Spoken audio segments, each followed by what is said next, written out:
Justru itulah yang sebenarnya problematik.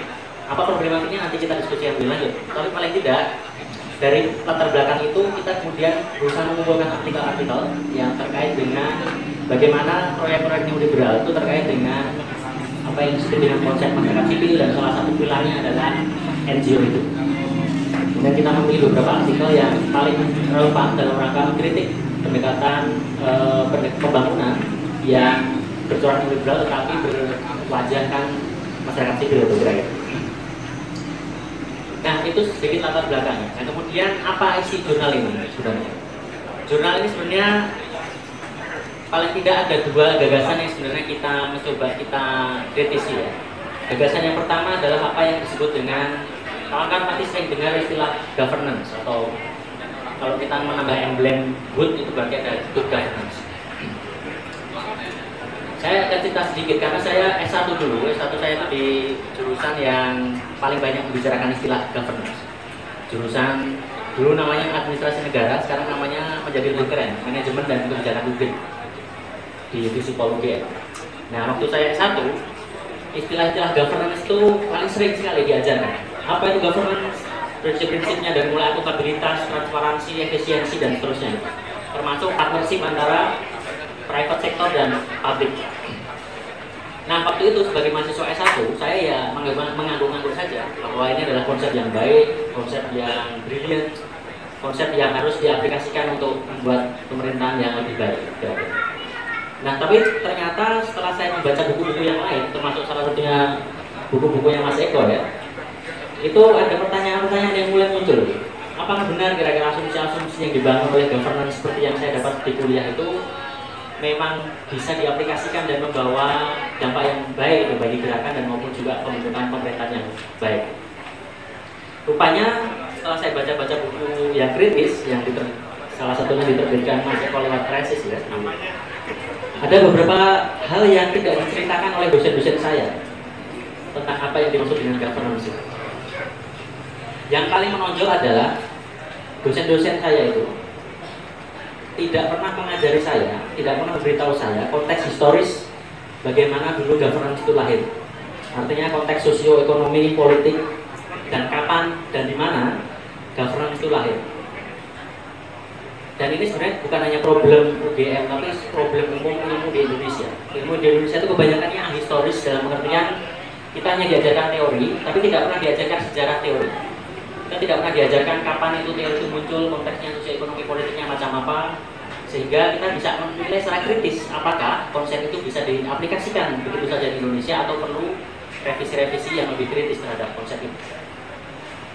Nah, dari perspektif itu kemudian ternyata ada yang tidak disampaikan tadi, konteks sosial historisnya itu, mengapa governance lahir dan di mana. Paling tidak ada dua yang membuat governance itu lahir ya saat itu. Governance ini lahir sebagai konsep, lahir tahun 70-an pertengahan. Yang konteks sosialnya ini dibentuk oleh hadirnya protes yang besar-besaran, baik dari masyarakat sipil maupun partai buruh di Eropa waktu itu terhadap krisis yang terjadi di pertengahan tahun 70-an atau di akhir-akhir 60-an. Waktu itu klaim gerakan sosial adalah pemerintahan yang sekarang ada itu tidak mampu menyediakan layanan sosial maupun ruang-ruang demokratis yang diperlukan bagi sebuah pemerintah demokratis yang baik gitu ya. Nah, sejak itu krisis yang diikuti oleh reorganisasi ekonomi yang kita sering sebut dengan neoliberal itu yang bentuk konsep governance. Mengapa governance? Kalau mau diringkas dalam satu kalimat itu sebenarnya governance itu adalah sebuah mediasi, sistem mediasi konflik di antara aktor-aktor yang beragam ya.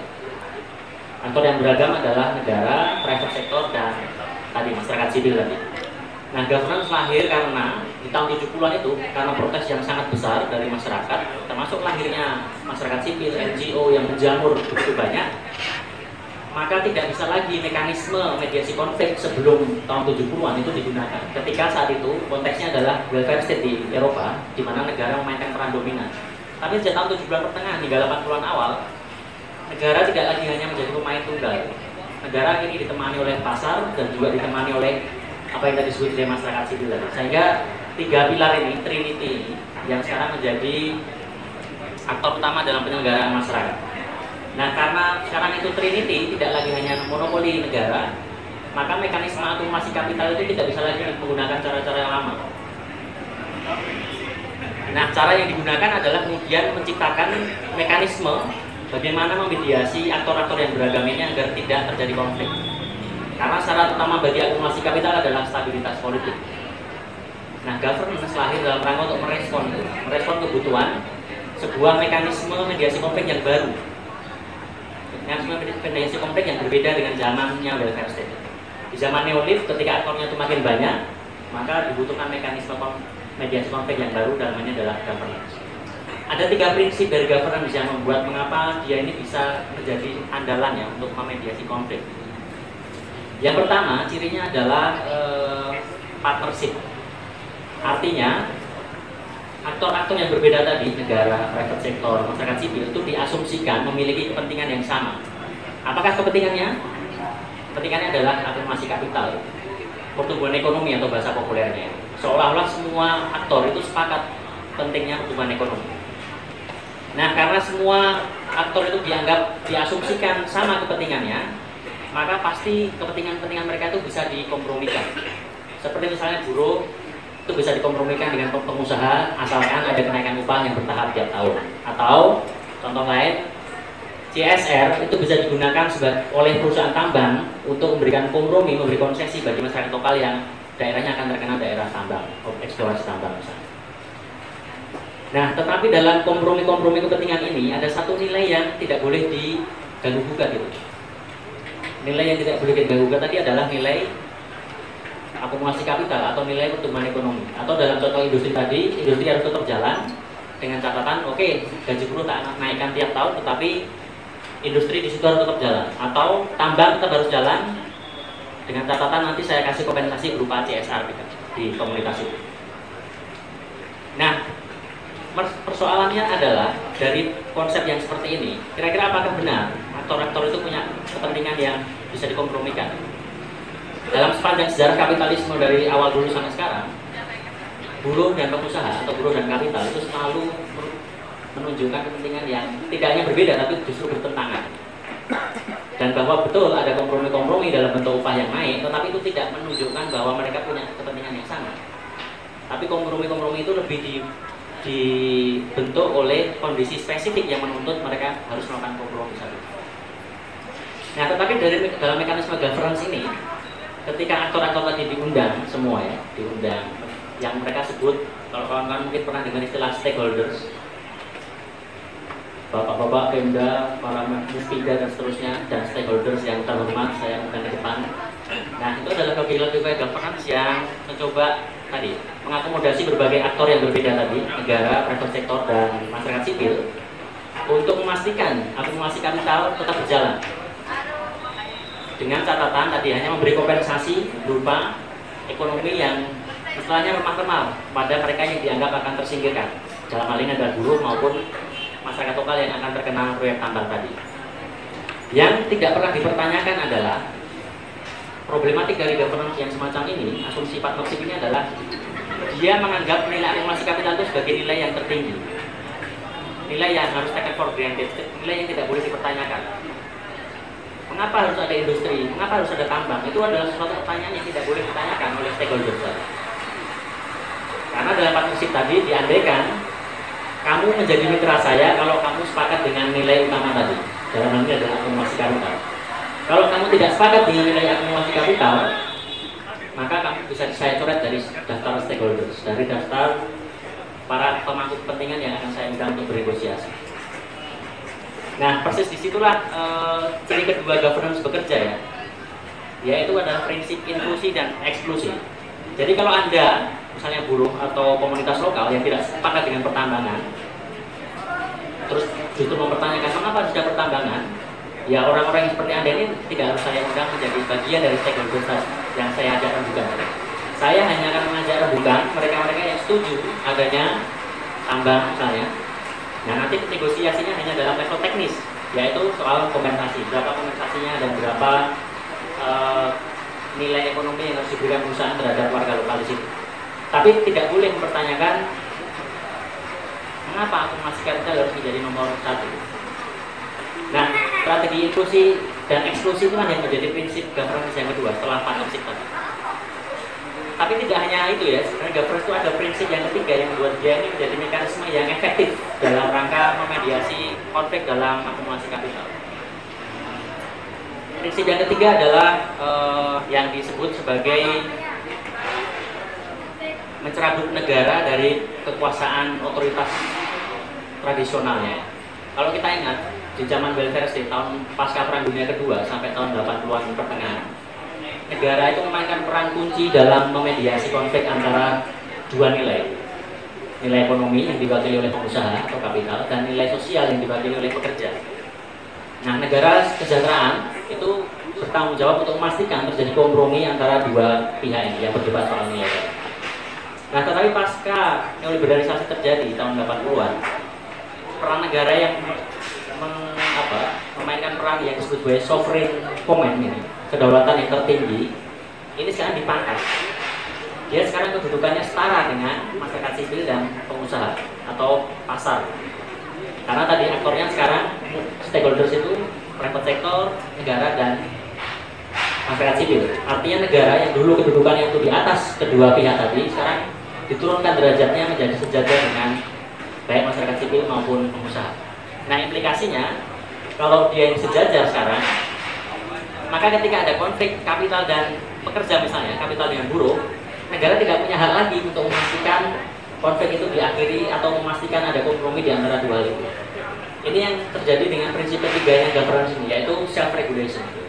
Prinsip mengatur diri sendiri. Stakeholder yang terlibat tadi, yang multi actors tadi, ada perusahaan, ada pemerintah, dan juga ada masyarakat sipil, itu seakan dibiarkan sendiri untuk menyelesaikan isu-isu tertentu. Ini seperti mengatakan kalau isu-isu buruh itu bisa diselesaikan dengan kompromi perundingan antara NGO, buruh perburuhan, buruh, dan juga asosiasi pengusaha Indonesia misalnya. Di mana negara nanti hanya melaksanakan rekomendasi yang lahir dari diskusi dari multi pihak aktor tadi ya. Dan dalam ini negara nanti tidak akan punya lagi wewenang yang besar dalam rangka untuk memastikan terjadi kompromi yang menentukan. Karena negara sekarang kedudukannya setara sebagai bagian dari stakeholder yang lain, baik masyarakat sipil maupun pengusaha. Nah, kalau konsep governance seperti ini, maka kita sebenarnya bisa merefleksikan apakah governance yang sekarang ada ini, bersama terus kawan-kawan yang bergerak di misalnya anti korupsi gitu. Apakah mereka ini sebenarnya menjadi bagian dari solusi memecahkan masalah atau justru jadi bagian dari masalah itu? Nah, sebelum menjawab itu kita perlu mendiskusikan dulu apa implikasinya kalau governance itu punya karakter tiga. Implikasi yang menonjol sebenarnya sederhana sekali. Kalau tadi itu akumulasi kapital itu menjadi nilai utama yang tidak boleh diganggu-gugat, kemudian dengan itu prinsip inklusi dan eksklusi bisa diterapkan, bisa memilih ya stakeholder mana yang bisa diajak bukan dan tidak, dan kemudian negara diperintahkan kekuasaannya, maka sebenarnya ini merupakan sebuah upaya yang sering dikenal dengan depolitisasi. Karena kita tidak diperbolehkan untuk berdebat soal nilai, kita tidak boleh berdebat soal mengapa akumulasi kapital harus menjadi nomor satu, mengapa bukan hak-haknya pekerja atau nilai sosial, atau mengapa bukan nilai lingkungan yang menjadi nomor satu, mengapa kita harus menerima begitu saja nilai ekonomi sebagai nilai utama. Tentu saja terus kita bisa bertanya, nilai ekonomi ini siapa yang menginisiasi atau siapa yang mendukung itu, dan menguntungkan siapakah ketika nilai ekonomi ini yang diprioritaskan.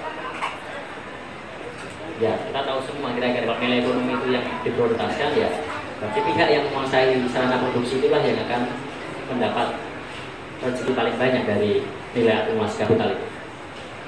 Nah, dari proses depolitisasi ini, karena dia menyingkirkan debat soal nilai, termasuk menyingkirkan nanti relasi kekuatan sosial yang lain, proyek-proyek katakanlah seperti anti korupsi yang berdasarkan pada governance untuk menciptakan pemerintahan yang akuntabel dan transparan, itu barangkali ada problem-problem yang harus kita diskusikan gitu.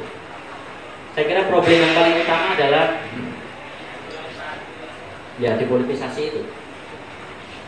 Kira-kira kawan-kawan masih ingat kalau misalnya NGO anti korupsi itu kira-kira solusinya apa ketika pengen memberantas korupsi? Biasanya dua hal solusi mereka ini. Yang pertama bersifat personal atau political will, artinya pegiat-pegiat anti korupsi itu biasanya melihat kalau kita ingin memberantas korupsi di Indonesia, kita butuh komitmen pemimpin politik yang kuat. Nanti kalau pemimpinnya nggak punya komitmen, ya disalahkanlah pemimpinnya. SBY tidak punya komitmen politik, Jokowi tidak punya komitmen politik, dan seterusnya. Yang kedua, kalau dia nggak bersandar pada ketokohan personal, komitmen politik atau political will, istilah kerennya itu. Yang kedua adalah reformasi kelembagaan. Artinya dia berupaya men-setting lembaga-lembaga pemerintahan itu agar lebih meminimalisir kemungkinan orang untuk korupsi. Meskipun dua pendekatan ini nampaknya cukup banyak diikuti, tapi ini bukan yang tanpa masalah. Karena justru ini yang menjadi mainstream inilah yang kemudian sebenarnya perlu kita preteli apa masalahnya ketika pendekatan kita ini dua. Fakta paling gampang sebenarnya mengapa dua pendekatan ini gagal ya sampai sekarang itu kita nggak kemana-mana dalam pemberantasan anti korupsi. Kalau mengharap political will, ya ini kira-kira dulu abad 18 itu mungkin petani Banten mengharap ratu adil, kira-kira ya Mas Eko. Jadi kita kayak mengharap suatu saat ada seorang gentleman, seorang nabi turun ke bumi kemudian punya komitmen politik yang sangat kuat untuk memberantas korupsi. Nah itulah kalau kita hanya mengharap ada political will. Ya kalau gitu kita cuci tangan, cuci kaki, terus tidur aja, nggak usah ngapa-ngapain. Karena kita hanya berharap pada political will. Kalau kita tidak ada political will, kita kritik, kita ganti pemimpin. Nanti nggak ada lagi terus gitu. Nah kita perlu berulang-ulang dalam kesalahan yang sama. Yang kedua, kelembagaan juga punya problem yang sama sebenarnya. Karena diasumsikan seolah-olah kalau kelembagaannya diperbaiki, itu kemudian orang akan menurun dan tidak akan korupsi lagi. Tetapi pendukung kelembagaan ini lupa bahwa kelembagaan itu selalu berada dalam konteks sosial, pertarungan sosial yang lebih luas. Itulah kenapa akhir-akhir ini kawan-kawan anti korupsi kecewa dengan pemilihan pimpinan KPK yang di DPR. Nanti pasti tuduhannya, oh ini anggota DPR nggak punya political will, sehingga anggota DPR gagal menciptakan sistem kelembagaan yang baik dalam rangka memberantas korupsi. Ya tentu saja mereka kecewa karena premis-premisnya ini sebenarnya bermasalah sejak awal. Kalau dia mengasumsikan kelembagaan itu dalam ruang hampa, ya dia keliru. Karena dalam ilmu sosial itu, dalam konteks sosial, kelembagaan dimanapun itu selalu dibentuk merupakan hasil dari pertarungan sosial politik dalam masyarakat yang lebih luas. Artinya yang bermasalah di sini adalah tentu saja kontestasi politik antara DPR, fraksi-fraksi di DPR yang akan membuatkan atau membuahkan hasil berupa KPK macam apa yang akan dibentuk. Nah ini yang gagal dipahami atau gagal dijelaskan oleh pendekatan kelembagaan tadi. Kalau kita menggunakan pendekatan yang ketiga, ini antitesis dari dua pendekatan tadi. Dengan ketiga tentu saja pendekatan yang di luar sistem yang ada tadi ya. Artinya pendekatan yang berupaya menjelaskan kegagalan pemberantasan anti korupsi itu bukan hanya karena kelembagaan yang jelek, bukan hanya karena tidak ada komitmen politik elit, tapi karena memang adanya ketidakseimbangan kekuasaan di dalam masyarakat, unequal power, yang membuat kelembagaan semacam KPK itu menjadi kelembagaan yang melayani kepentingan para elit tadi, para kelas atas tadi. Nah kalau dari perspektif ini, maka kalau ingin mengatasi korupsi ya bukan ujuk-ujuk langsung mereformasi kelembagaannya, tapi ubahlah relasi kekuasaan yang ada dalam masyarakat itu agar lebih equal, yang memungkinkan kita membuat kelembagaan yang tepat dalam rangka memberantas korupsi ini. Nah inilah pendekatan, kita bisa menyebutnya ekonomi politik atau pendekatan kelas atau pendekatan yang lain, yang sangat berbeda dengan dua pendekatan tadi ya. Sebenarnya mencerminkan, tidak hanya mungkin tidak mencerminkan ya, tapi justru berkontribusi pada proses depolitisasi pemberantasan korupsi. Karena korupsi hanya dimaknainya tadi sebagai penyebabnya itu kurangnya komitmen elit politik maupun kurangnya reformasi kelembagaan. Padahal kedua-duanya itu dipengaruhi oleh konteks pertarungan kelompok-kelompok sosial, dalam hal ini kelas sosial yang lebih luas. Ya kalau kelas sosialnya, kelas atasnya paling dominan dan mereka yang menguasai DPR, menguasai pemerintahan, dan mereka senang dengan korupsi, ya sampai kapan kita harus mengharap adanya political will dari mereka? Sampai kapan kita mengharap mereka sadar mendapat wahyu dari Tuhan? Oh ya, saya harus tidak korupsi. Kalau gitu kita datangkan hakim saja, bukan nggak usah memikirkan pemberantasan korupsi secara serius gitu. Nah itu satu poin dari jurnal ini yang kita angkat ya. Yang ini poin yang saya sampaikan tadi adalah poin yang disampaikan oleh Tania Lee sebenarnya dalam konteks proyek pembangunan pengembangan kecamatan ya, PPK. Nah, kawan-kawan mungkin yang pernah terlibat proyek itu ya segera bertobat ya. Jadi proyek PPK itu tidak lain ya sebenarnya upaya yang sistematis membuat dipolitisasi karena dia tidak menyinggung masalah yang sebenarnya tadi. Banyak sekali uang yang digelontorkan dengan Bank Dunia dan PPK ini baru, atau istilah kerennya itu PNPM loh ya. PNPM yang itu baru selesai tahun kemarin. Tapi tahun ini kayaknya mau disambung dengan paket undang-undang desa itu. Yang itu fasilitatornya PNPM itu akan digunakan lagi, didaur ulang untuk menjadi fasilitator bagi dana pendampingan desa yang mulai turun tahun dan beberapa tahun ke depan. Jadi tidak ada bedanya. Dan kalau mau bergabung dengan itu ya silakan, karena insentifnya lumayan besar. Tapi ya tadi harus siap-siap di ceng-cengin sama Mas Eko bahwa oh kalian ini ikut proyek-proyek dipolitisasi, proyek neoliberal. Karena itu tidak hanya disampaikan oleh Tania Lee ya. Di artikel ini kita juga membahas artikelnya Toby Carroll yang membahas yang sama, bahwa proyek-proyek Bank Dunia termasuk dalam ini adalah PNPM itu bagian dari apa yang dia sebut sebagai kuda Troya neoliberal. Kawan-kawan yang pernah melihat film Troy pasti sangat paham logika kuda Troya. Kuda Troya seperti yang di film Troy itu kan seperti patung kuda besar yang dimasukkan ke benteng lawan. Yang kemudian si pihak lawan nggak tahu kalau isinya itu sebenarnya musuh ratusan prajurit yang ada di dalam patung besar itu. Jadi ketika dia udah masuk benteng, patung kudanya dibuka dan prajurit itu menyerbu musuh yang di dalam benteng tadi. Dan itu persis sekali mengapa Toby Carroll menggunakan istilah kuda Troya juga karena logikanya mirip sekali. Jadi logika PNPM itu seperti kuda Troya, seperti patung yang kemudian ditancapkan di tengah komunitas. Dan uniknya lagi karena dia nggak menggunakan mekanisme hierarki pemerintahannya. PNPM itu waktu itu mendapat semacam perlakuan istimewa dari pemerintah. Jadi dia langsung turun ke komunitas, mencoba membuat masyarakat itu memiliki pemikiran yang berbeda. Kalau istilah sekarang mungkin dengan gampang kita istilahkan menumbuhkan jiwa kewirausahaan. Makanya proyek-proyek itu didesain untuk membuat bagaimana kelompok itu saling bersaing, menciptakan proposal. Yang di situ ada analisis cost and benefitnya, analisis biaya manfaat, di mana efisiensi menjadi nilai utama dan kemudian profitable atau tidak itu menjadi opsi yang sangat penting kalau mau proposal itu terpilih. Jadi lagi-lagi di sini ada logika tadi, akumulasi kapital, pertumbuhan ekonomi, laba itu menjadi nilai utama yang taken for granted. Jangan pertanyakan ini.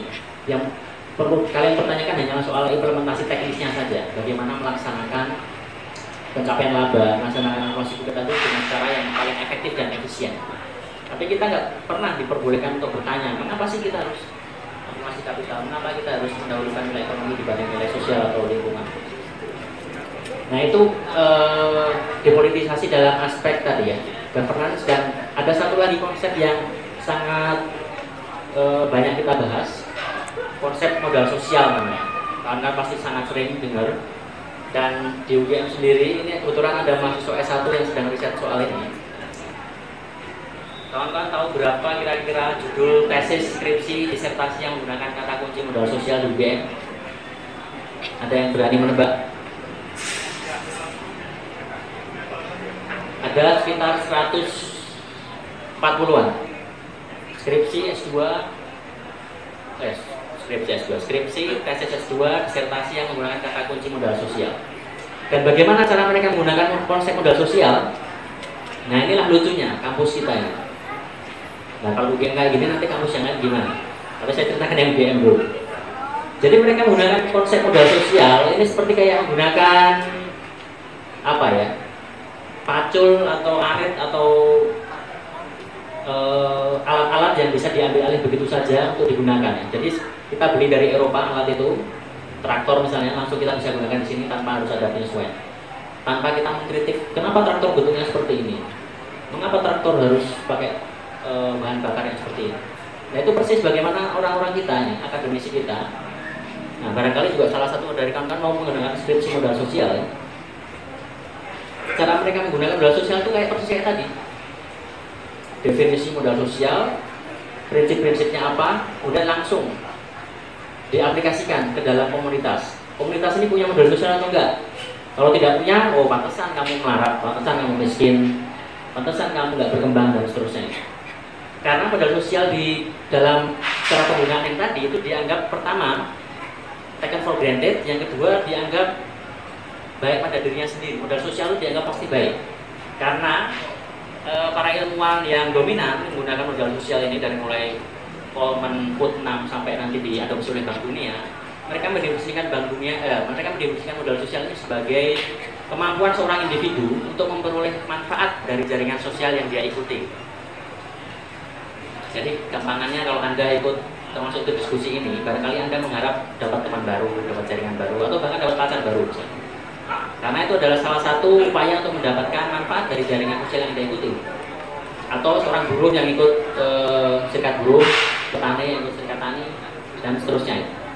Nah, kalau definisinya saja seperti itu, kemampuan individu untuk memperoleh manfaat dari jaringan sosial yang dia ikuti, ada kecenderungan membuat ya berarti baik dong modal sosial.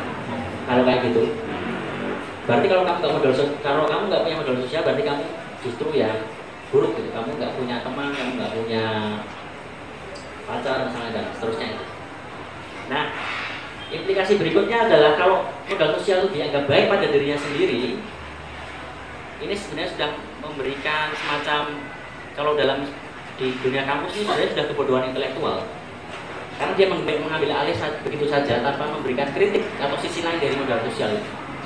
Contoh paling sederhana, apakah benar klaim bahwa tadi definisi modal sosial yang seperti tadi itu selalu memberi manfaat yang positif? Kalau misalnya ada contoh modal sosial itu kan selain tadi definisinya seperti itu ya, itu ada beberapa contoh konkretnya lah, indikasinya seperti adanya saling kepercayaan, kemudian kesukarelaan dalam berhubungan sosial, kemudian adanya ya trust dan reciprocity ya, hubungan timbal balik di antara individu yang terlibat dalam jaringan itu. Pertanyaannya adalah, kalau misalnya kawan-kawan menemui sebuah jaringan mafia atau jaringan perdagangan anak atau perdagangan yang sekarang lagi ngetren mungkin perdagangan artis itu, apakah jaringan sosial yang semacam itu juga pasti positif pada dirinya sendiri? Bagi mucikari yang terlibat di situ, ya dia mendapat manfaat dari situ. Atau dari seorang broker perdagangan manusia, TKW misalnya, dia juga diuntungkan dari jaringan yang dia ikuti itu. Tapi secara umum, ketika jaringan itu memberi manfaat bagi lingkup jaringan dia, sebenarnya dia mengeksklusi atau memberi dampak negatif bagi jaringan yang lain. Ini seperti gampangannya orang-orang yang kaya itu bergaulnya kan sama orang yang kaya juga, sama-sama karena mobilnya sama-sama mewah gitu, Ferrari, yang satu, yang lain BMW, yang lain apa yang kemarin tabrakan itu Lamborghini, yang mereka bergaul di antara mereka saja. Betul, mereka akhirnya mendapat manfaat dari jaringan sosial yang mereka buat itu, tetapi pada saat bersamaan mereka sebenarnya mengeksklusi jaringan sosial yang lain. Dalam ini adalah orang-orang miskin, termasuk orang yang ditabrak si Lamborghini kemarin itu. Karena mereka kemudian tidak punya power yang sama misalnya dengan mereka yang punya modal sosial dalam tanda kutip, mereka yang terikat dalam jaringan orang-orang kaya tadi. Nah, dari sedikit penggambaran modal sosial ini, ada beberapa masalah lagi ya. Setelah tadi digunakan oleh UGM, persoalannya adalah tadi diambil alih begitu saja, mengabaikan dampak negatif dari jaringan sosial yang lain. Ada masalah lain yang sebenarnya sangat prinsipal. Masalah paling utama dari konsep modal sosial adalah penggunaan kata-kata modal dan sosial secara bersamaan. Jadi kata modal itu sebenarnya, kalau menurut Ben Fine ya, itu sebenarnya sudah merupakan relasi sosial. Kalau kita kemudian menggabungkan modal dengan sosial secara bersamaan, itu artinya kalau kita definisikan berarti menjadi relasi sosial-sosial. Nah, itu kemudian menjadi semacam oksimoron, menjadi contradiction in terminology gitu kira-kira. Pertentangan secara terminologis dalam satu istilah itu. Itu seperti mengatakan sebuah film happy endingnya sedih. Happy ending tapi ada kata sedihnya di situ. Nah, itu sebuah kontradiksi terminologi yang persis seperti terjadi pada konsep modal sosial. Karena kata modal itu sebenarnya berasal dari kata orang-orang ekonomi neoklasik yang menggunakan modal ini seperti a thing, seperti barang. Jadi kayak kita ada modal manusia, ada modal uang, ada modal mesin. Nah, kemudian tinggal ditambah ada modal sosial. Nah, bagaimana mendefinisikan modal sosial? Yaitu modal yang di luar modal-modal yang tangible tadi, modal-modal yang terlihat. Jadi modal sosial itu definisikan secara negatif aja, yaitu modal yang tidak terlihat. Jaringannya tidak terlihat ya, jaringan orang. Anda punya nomor HP siapa itu tidak terlihat. Tapi kalau modal berupa uang, modal berupa mesin, itu terlihat. Nah, sehingga Bank Dunia itu seringkali mengartikan modal sosial itu segampang itu, yaitu modal yang tidak terlihat. Modal sosial itu. Karena modal-modal yang lain itu dianggap seperti barang tadi. Barang. Nah, persoalannya ini nanti yang menuju ke problematik yang paling prinsipal ya. Persoalannya adalah kalau kita menganggap modal itu barang-barang yang terpisah satu sama lain, maka nanti intervensinya itu biasanya juga intervensi yang bersifat individualis. Misalnya, Anda miskin, Anda nggak punya tadi disebut modal uang, nggak punya modal manusia, nggak punya modal barang misalnya. Nah, kalau unit analisisnya adalah individu, kalau Anda nggak punya modal itu, cara mengatasinya gampang. Kasihlah Anda modal uang, modal sosial, modal apa tadi? Mesin atau modal manusia dan seterusnya itu. Tetapi dengan mengajukan intervensi pada level individual ini, sebenarnya definisi modal ini mencerabut akar makna dari modal itu sendiri yang sudah digunakan oleh Karl Marx di abad-abad sebelumnya. Marx mendefinisikan modal itu sebagai relasi sosial dalam hal dari mulai sistem properti, sistem hak kepemilikan. Hak kepemilikan ini antara ada yang tidak punya sarana produksi dan yang punya sarana produksi itu akan menentukan sistem sosial yang lain. Dalam ini adalah pembagian kerja. Kalau Anda tidak punya sarana produksi, ya berarti Anda cuma punya tenaga, kan? Ya berarti Anda harus nurut apapun yang disuruh oleh mereka yang punya sarana produksi. Nah, sistem division of labor ini, pembagian kerja ini akan menentukan sistem sosial yang berikutnya, relasi sosial yang berikutnya, yaitu soal pembagian surplus. Kalau Anda punya mesin, Anda bisa seenaknya, oke, kamu harus mengoperasikan mesin ini. Sementara yang nggak punya mesin, ya harus ngikut. Sebelumnya harus ngikut apa yang dikatakan oleh pemilik mesin. Nah, hal yang ketiga kemudian dalam hal pembagian surplus, ya otomatis mereka yang punya mesin akan mendapat imbalan yang jauh lebih besar dibanding para buruh yang tidak memiliki mesin tadi. Nah, ini sebenarnya problem dari ketika kita menggunakan modal yang individual tadi. Marx tidak suka itu karena sebenarnya modal atau kapitalisme itu selalu menyangkut relasi sosial yang berdasarkan tiga aspek tadi.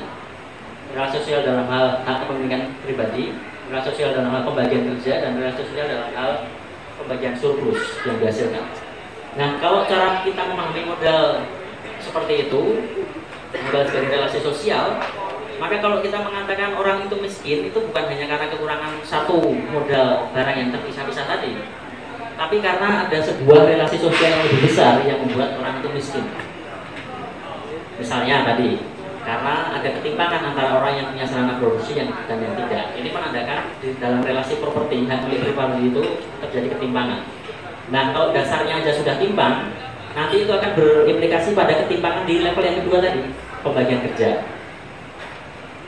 Kemudian itu berimplikasi lagi pada ketimpangan dalam hal pembagian surplus. Nah, kalau kita memahami orang miskin dengan cara seperti ini, modal sebagai relasi sosial, maka intervensinya akan jauh berbeda solusinya dibanding dengan cara memahami modal sebagai thing, sebagai barang yang bisa dipecah belah, bisa diambil alih satu-satu, kemudian bisa diintervensi satu-satu. Kamu nggak punya apa? Mesin, kasih mesin. Kamu nggak punya apa? Kasih. Tapi kalau kita memahaminya modal sosial sebagai relasi, maka kita harus mengadres keseluruhan relasi tadi. Kalau ternyata masalah utamanya adalah pada ketimpangan antara orang yang tidak punya sarana produksi dan yang punya, maka ya kita harus mengadresnya di situ. Baru kemudian itu berimplikasi pada relasi sosial yang lain tadi, pembagian kerja, kemudian pembagian surplusnya. Selama itu tidak disinggung, nah disitu terjadi apa yang disebut dengan depolitisasi yang lain. Selain governance tadi, berarti modal sosial ini juga ikut melakukan proses depolitisasi karena dia memindahkan konflik itu dari level relasi sosial, karena ini adalah kontestasi kelas-kelas sosial, menjadi semacam persoalan individu masing-masing. Sehingga solusinya itu biasanya memang cenderung blaming the victim, ya. Dia menyalahkan individu, kamu miskin karena kamu nggak punya ini, kamu bodoh, kamu malas. Bukan karena relasi sosial yang lebih luas yang membuat mengapa dia miskin. Ini sekaligus sebenarnya menentang asumsi dasar dari ekonomi neoklasik, ya. Mereka itu kan selalu berasumsi individu itu bebas melakukan apa saja. Kalau saya tanya, Anda bebas nggak dilahirkan, minta dilahirkan di mana? Kalau bebas memilih, saya memilih dilahirkan di Inggris sebagai putra kerajaan. Kalau dibolehkan memilih. Tapi bagaimana dengan mereka yang dilahirkan di pinggiran Kali Cudi? Apakah mereka memilih dilahirkan di situ? Nah, ini artinya premis kaum neoklasik itu sudah sama sekali tidak ada buktinya gitu, bahwa manusia itu dianggap semuanya bebas, sehingga kalau kamu miskin itu ya kesalahan kamu sendiri, kamu nggak bisa meningkatkan kapasitas dirimu, kamu nggak meningkatkan intelektualmu dan seterusnya. Padahal ada keterbatasan tertentu yang diwarisi langsung ke kita, itu yang tidak bisa kita ubah. Ya itu tadi, kalau kamu lahir di Code, kamu bergaulnya sama orang kere-kere juga, nggak bisa ikut les Inggris, nggak bisa ikut kuliah di UGM, ya pantaslah kamu miskin. Tapi kalau kamu lahir di Merapi View, ya pasti gaulmu sama orang-orang kaya, kamu bisa les bahasa Inggris, bisa sekolah ke luar negeri, dan akhirnya bisa kaya. Jadi pilihan-pilihan individu itu selalu dibatasi oleh warisan sejarah yang tidak bisa kita otak-atik. Nah, itulah kenapa struktur itu kadang sangat menentukan. Jadi kalau kita ingin membahas struktur, ya kalau kita ingin membahas sesuatu, kita barangkali harus mengubah struktur itu. Nah, itulah pesan utama sebenarnya jurnal SMI kali ini. Kita ingin membongkar bagaimana proses-proses depolitisasi lewat konsep-konsep governance, modal sosial yang sudah begitu mewabah tidak hanya di dunia pergerakan, ya, tapi juga di kampus, juga di media massa dan seterusnya. Orang dengan mudah, termasuk kita sendiri, ya, barangkali tidak aware. Kita misalnya menggunakan kata modal sosial itu dengan gampang. Saya ingin berteman dengan dia karena dia akan menjadi modal sosial saya. Pernah sadar atau tidak? Itu artinya kawan-kawan menganggap kawan Anda itu seperti garangan, benda mati yang bisa Anda jadikan jaringan untuk memberi manfaat kepada Anda. Mengapa tidak mengganti istilah modal sosial dengan solidaritas sosial? Padahal indikatornya sama saja, saling percaya, saling membantu, dan seterusnya. Nah, inilah kata-kata yang digunakan oleh Bank Dunia yang dipilih modal sosial. Padahal sebenarnya itu lebih tepat kalau disebut sebagai solidaritas sosial aja. Tapi kalau menggunakan istilah modal itu memang cenderung apa yang terjadi tadi sebagai relasi yang saling timbal balik, saling percayaan itu akan diabdikan untuk melayani pertumbuhan ekonomi atau melayani akumulasi kapital. Makanya termnya itu sebenarnya sudah bias nilai ekonomi, modal sosial. Nah, itulah yang beberapa hal yang ingin kita bongkar, yang kita ingin kuliti, ya Mas Eko. Kita tidak bisa lagi menerima begitu saja konsep-konsep yang begitu masif beredar di baik di akademik maupun gerakan, yang karena implikasinya sangat gawat sekali. Implikasinya, ya Anda bisa frustasi misalnya. Anda berharap political will, Anda berharap reformasi kelembagaan bisa menyelesaikan semua masalah, ya silahkan menunggu sampai mungkin akhir hayat kita. Ini itu dari saya. Terima kasih.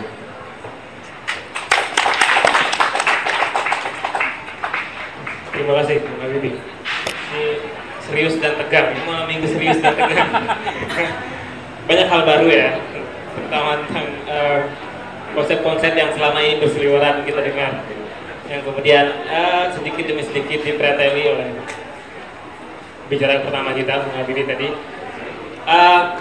Selanjutnya kita langsung saja ke Mas Eko. Terima kasih. Assalamualaikum warahmatullahi wabarakatuh. Selamat malam teman-teman semuanya. Saya harus makasih pada dua orang, Habibie sama Angga, yang telah telah meyakinkan kita semuanya untuk melahirkan jurnal ini. Saya nggak yakin Anda akan betah baca satu artikel, karena ini benar-benar jurnal yang dilihat dari bicaranya Habibie aja udah berat sekali, kita semua gitu. Jadi ini jurnal yang berat sekali. Ini apalagi kelas saya S1 aja kena diuji berkali-kali gitu. Ada Toby Carroll, ada banyak orang yang tadi seperti diantar oleh Habibie mencoba untuk membongkar keyakinan-keyakinan kita. Ini jurnal ini kalau dalam Islam ini mengesahkan lagi lah keyakinan-keyakinan syirik kita tentang bangunan, kira-kira gitu. Nah, saya rasa pentingnya urgensi jurnal itu adalah saya melihat ketika Habibie waktu diskusi sama saya, memang sekarang ini di dunia buku di Indonesia kosong jurnal.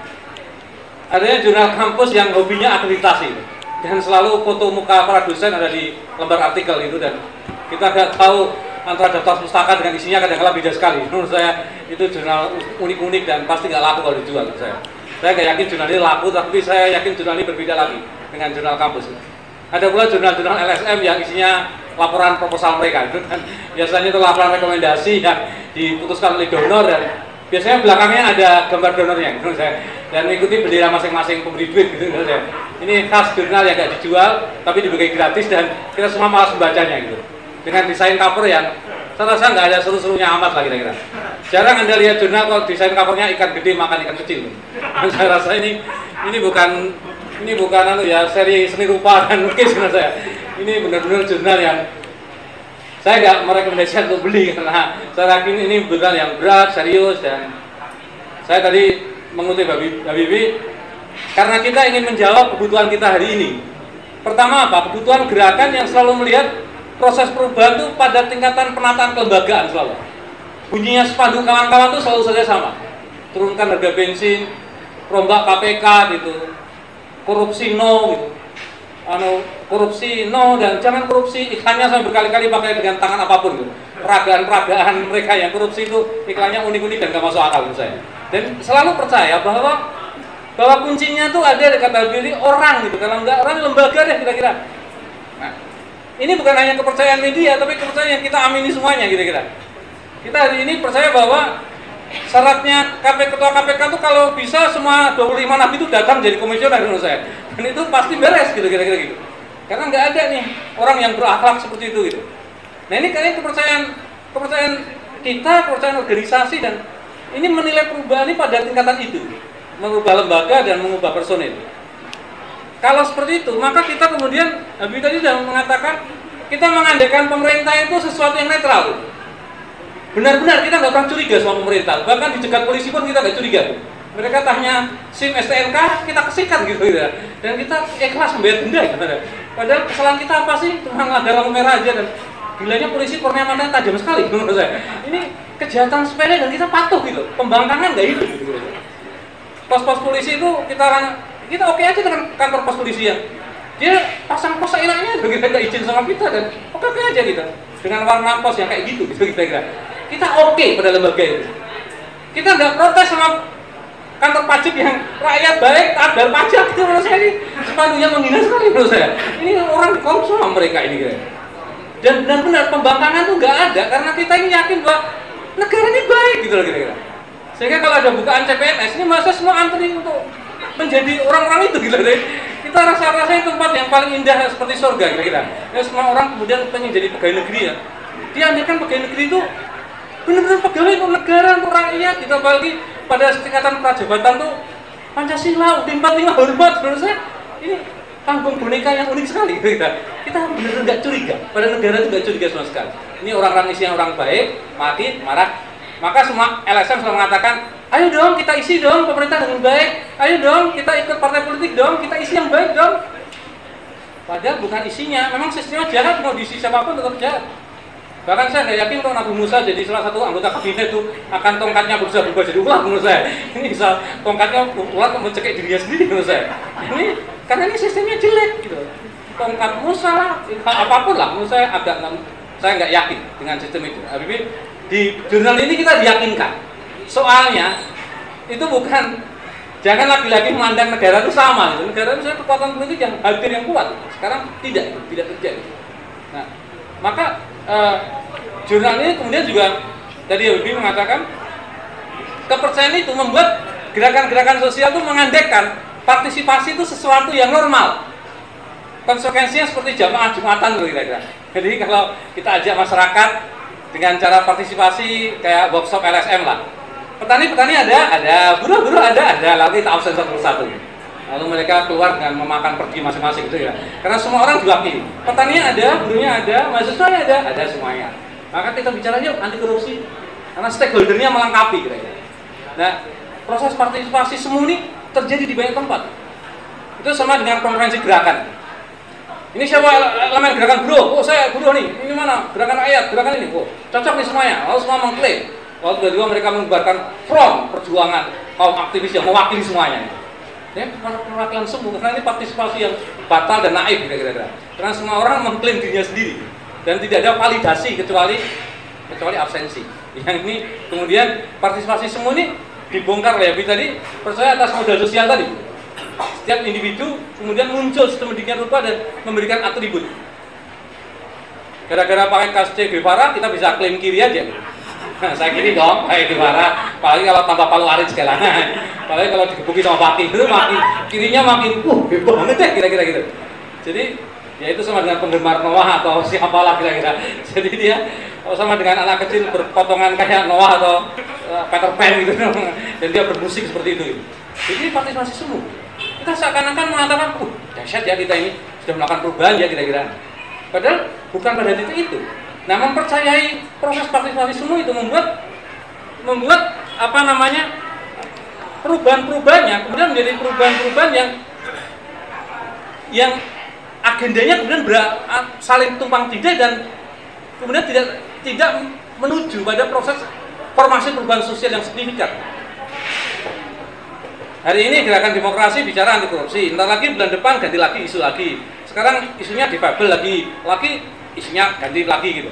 Seakan-akan proses agenda-agenda perubahan itu benar-benar bukan mencoba untuk merubah tatanan formasi, tapi mencoba menciptakan gelembung-gelembung persoalan-persoalan yang sebenarnya tidak memecahkan jantung masalah sebenarnya.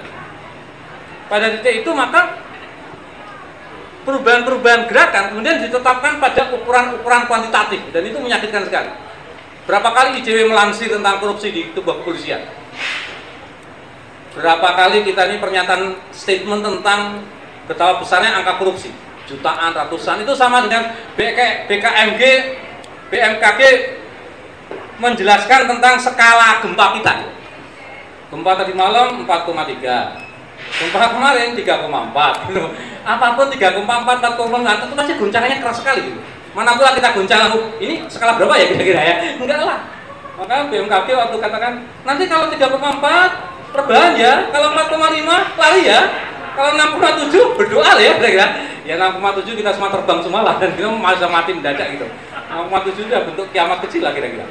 Nah itu kuantitatif itu menjadi pemujaan. Saya rasa jurnal ini tadi bisa katakan sokok gurunya di mana? Ya di kampus menurut saya. Habib tadi mengatakan UGM.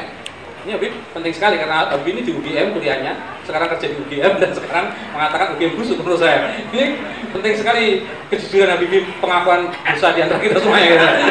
Saya rasa penting sekali karena kampus memang brengsek gitu. Apa brengseknya? Ini kampus ini mulai mengembangkan peran mirip dengan FIP maklar-maklar motor itu kira-kira. Jadi antara kampus dengan maklar-maklar yang ada di Honda VIP itu sama sebenarnya. Kalau mereka nih kantornya kecil, dia kantornya gede. Gitu. Kalau Honda VIP itu menggelar Honda kredit gitu, kampus lebih bahaya lagi. Gitu. Dia mencicil semua proyek-proyek pembangunan dengan cara sadis. Maka petani Rembang kritik pada dosen geografi UGM. Kalau dibiarkan aja semua petani itu bisa ke kampus itu tiap hari yuk kira-kira. Kalau dia tahu dosen ahlinya ada di situ semuanya misalnya. Itu bisa tiap hari kampus kita dihuni oleh para petani buruh dan sebagainya kok. Andai kata perusahaan itu membongkar staf ahlinya lah ya. Itu bisa kampus kita kedatangan para rakyat-rakyat jelata yang kemudian untung Habibie membongkar itu semuanya. Saya rasa kalau Habibie jadi rektor saya rasa penting sekali kan dibongkar semua dosen-dosennya. Ini busuk semua, ini busuk kira-kira. Nah, kampus memang memerankan diri sebagai maklar. Kita harus sadar sekarang bahwa kampus yang kalian huni itu bahaya gitu loh kira-kira. Ini lembaga yang lebih Harry Potter kelas sihir gitu kira.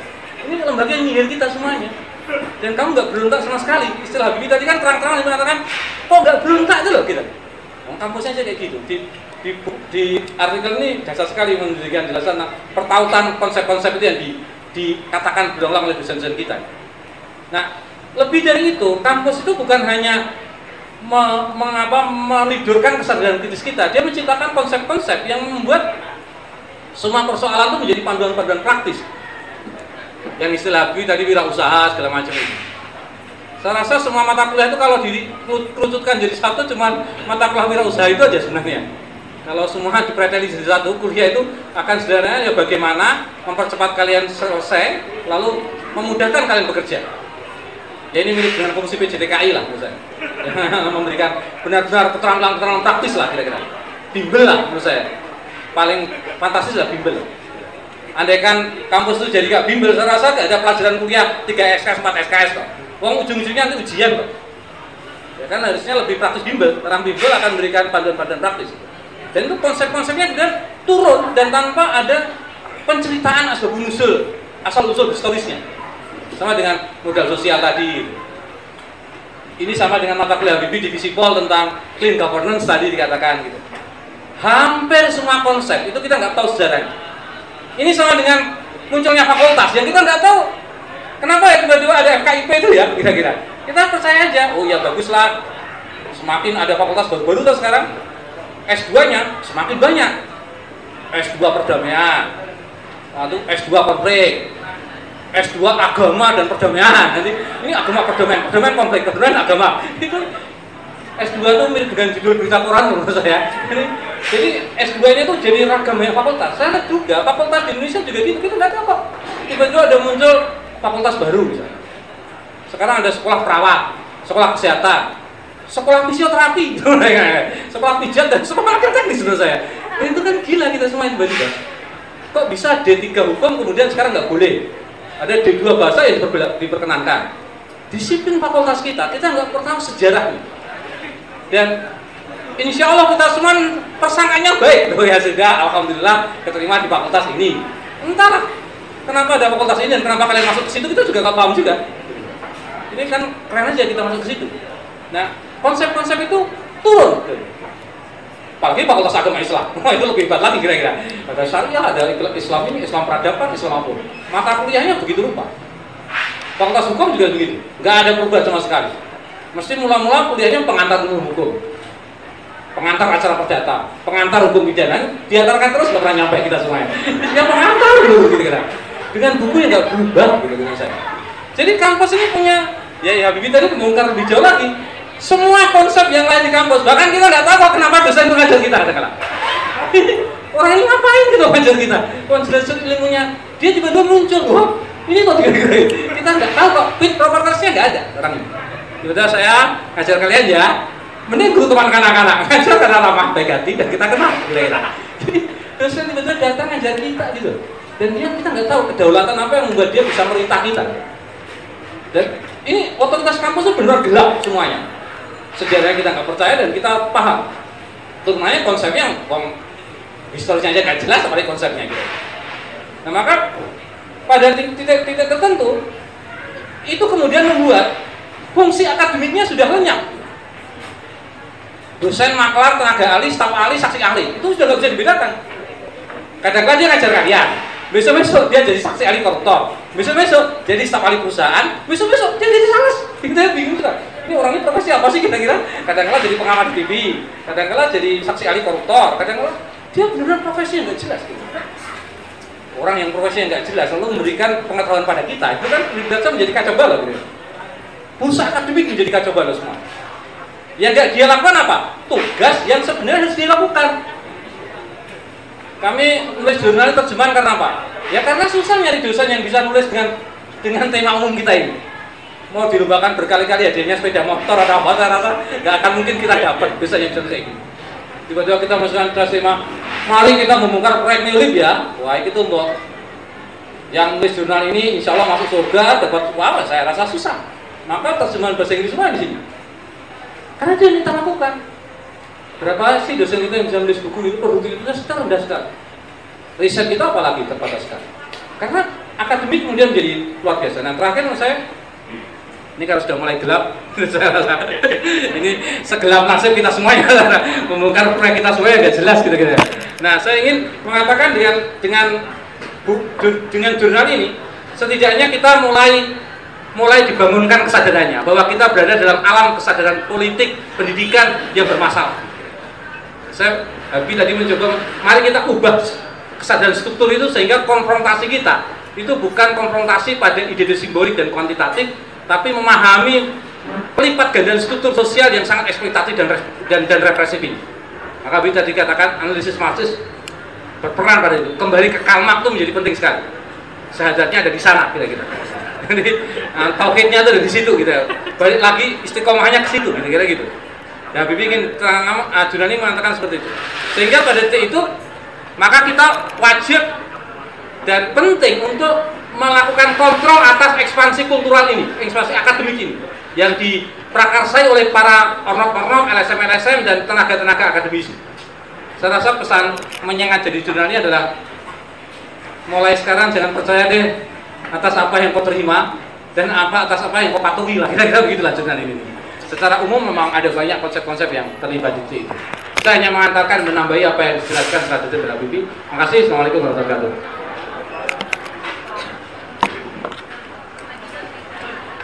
Terima kasih Mas Eko.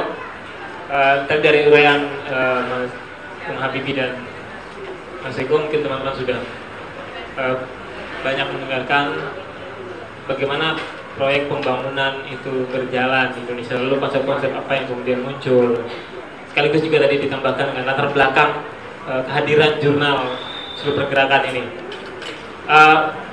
Oke teman-teman, karena waktu sudah semakin menyempit, kita langsung saja mungkin dialog atau mungkin teman-teman ingin menanggapi atau ada pertanyaan, mungkin masukan gitu kalau ada, karena ini edisi pertama ya. Edisi kedua kita rencana tentang perburuan. Edisi perburuan ini sedang diskusi, jadi kita diskusinya malam Jumat ya di sekretariat di rumah kontrakan itu di Jalan Nesian itu. Edisi ketiga itu rencana kita isunya adalah agraria. Jadi yang sekarang ini adalah perburuan, mudah-mudahan nanti awal tahun atau mungkin ya awal tahun bulan Maret itu terbit atau bulan Mei mungkin itu terbit edisi kedua. Oke, sekarang langsung saja. Kira-kira teman-teman yang mau bertanya, memberi tanggapan, saya buka sesinya. 3 dulu ya. 1. Langsung saja. Nanti yang lain nyusul.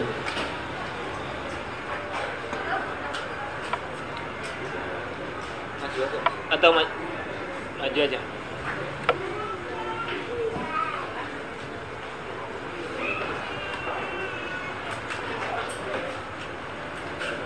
Bismillahirrahmanirrahim. Selamat malam Mas Habibie, Eko dan Mas Aka. Terima kasih sebelumnya atas mengadakan sebuah majelis yang bagus sekali. Saya kira diskusi ini akan selalu tidak akan mencapai titik kulminasinya, karena yang dipaparkan hari ini merupakan sebuah antitesis daripada perjalanan korelasi antara negara dan manusia seperti itu. Dulu kalau kita melihat bahwasanya negara sebagai negara beragama alam atau negara klasik seperti itu, kemudian berdasarkan tidak menjamin kesejahteraan, kemudian digeser kemudian welfare state seperti itu. Namun kemudian ketika hal ini tidak lagi sudah menjamin, kemudian digeser lagi, kemudian munculkan juga seperti itu. Jadi saya kira ini adalah sebuah diskusi yang tidak pernah habis, karena antitesis seperti ini akan menimbulkan poros-poros yang akan membangun sosial yang ada di masyarakat seperti itu. Kemudian kalau kemudian kita refleksikan pada kesempatan kali ini ataupun di era sekarang ini, kita hidup sekarang ini, poros antara negara kemudian swasta dan masyarakat ini saya kira dominasi seperti itu. Namun akses antara ketiga ini justru didominasi oleh swasta. Artinya swasta ini dapat masuk ke negara dan mereka menggunakan modal-modalnya untuk kemudian menggerakkan para orang yang duduk di pemerintahan seperti itu. Sedangkan dia mengambil keuntungan dari masyarakat itu sendiri, seperti itu. Jadi politisi sebenarnya makan daripada keuntungan-keuntungan yang didapatkan dari masyarakat, seperti itu. Dan masyarakat sendiri ya sebagai perasaan-perasaan saja, seperti itu, akhirnya untuk sebagai tumbal-tumbal daripada untuk kesenangan seperti itu. Nah, kemudian kita ingat bahwa negara ini muncul sebenarnya bukan karena kontrak sosial negara dan masyarakat, tapi masyarakat sendirilah yang berkontrak sosial, kemudian mereka membuat negara seperti itu. Artinya negara itu hadir setelah ada masyarakat. Masyarakat itu pengen, saya pengen buat negara, baru saya kemudian negara muncul. Bukan negara kemudian hadir setelah negara itu berkontrak sosial dan masyarakat, tapi masyarakat sendiri yang berkontrak sosial, kemudian saya menciptakan organisasi yang besar, yaitu negara, seperti itu. Nah, pertanyaan saya kemudian bagaimana sekarang kita coba untuk menggeser dominasi swasta seperti itu.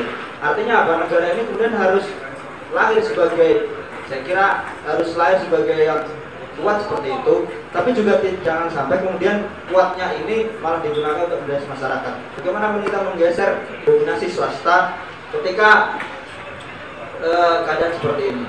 Itu yang pertama. Kemudian yang kedua, saya kira teman-teman kami ingin membongkar sebuah sistem yang lama seperti itu, bukan sistem ini yang sudah berjalan dengan kepatuhan dan sistematis, sehingga saya selalu ingat perkataan dosen saya, mungkin guru besar Mas Habibie, Prof. Purwo. Dia selalu mengatakan seperti ini di kelas ini. Sistem itu akan dianggap sistem kalau kita sendiri nggak merasa sebuah sistem gitu. Kita nggak merasa nih kalau kita sedang dijajah, kalau sedang kita diobrak-abrik dan sebagainya, kita disuruh-suruh mau-mau aja seperti itu. Jadi kita sudah merasa sistem ini sudah melekat pada diri kita, dan kita sendiri tidak merasa, itu baru kemudian namanya sistem. Tapi kalau seandainya kemudian sistem masih kita rasakan sebagai sebuah bentuk yang masih kita tidak rasakan, itu belum masuk sistem. Nah, sistemnya kemudian saya kira Mbak Sani mau diperbaiki seperti itu. Tapi kemudian apa tawaran SMI kemudian ketika sistem ini kemudian akan diruntuhkan, gitu. Jangan sampai kemudian kita menawarkan sebuah hal yang baru tanpa solusi itu. Ataupun mungkin dalam begini itu, maka mungkin bagus untuk kita baca bersama. Terima kasih. Namanya siapa? Maslul. Terima kasih Mas Maslul. Ada pertanyaan lagi teman-teman yang mau memberi tanggapan, komentar? Ada? Silakan.